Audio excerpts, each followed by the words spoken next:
ষষ্ঠ শ্রেণীর গণিত 1.2 অনুশীলনের অঙ্ক 10 নম্বর। একজন কৃষক বাগান করার জন্য 595টি চারা গাছ কিনে আনলেন। প্রত্যেকটি চারা গাছের মূল্য 12 টাকা। প্রশ্ন হচ্ছে ক নম্বর, চারা গাছগুলো কিনতে তার কত খরচ হয়েছে? খ নম্বর প্রশ্ন হচ্ছে, বাগানে প্রত্যেক সারিতে সমান সংখ্যক গাছ লাগানোর পর কয়টি চারা গাছ অবশিষ্ট থাকবে? গ নম্বর প্রশ্ন হচ্ছে, খরচে টাকার সংখ্যা ও চারা গাছের সংখ্যার বিয়োগফলের সাথে কোন ক্ষুদ্রতম সংখ্যা যোগ করলে যোগফল একটি পূর্ণবর্গ সংখ্যা হবে?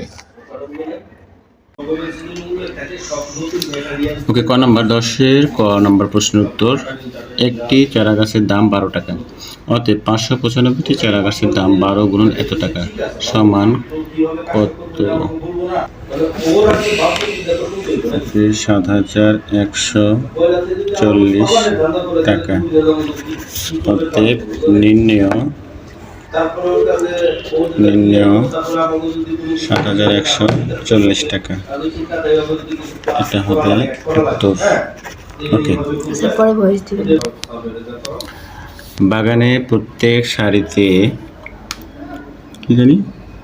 প্রত্যেক সারিতে সমান সংখ্যক, সমস্যা আমি কেটে দেব, সমান সংখ্যক গাছ লাগানোর পর অবশিষ্ট থাকবে। তাহলে 595, এটাকে বর্গমূল করব, 2 দুগুণে 4, 1 থেকে আবার 2 ঘর নামবে এখানে।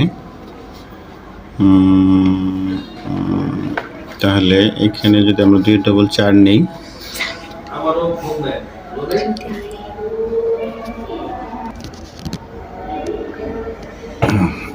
চার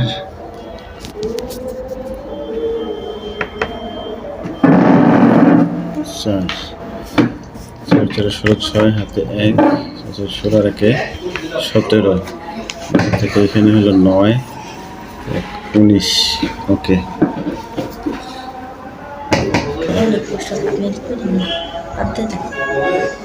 নির্ণয় 19টি গাছ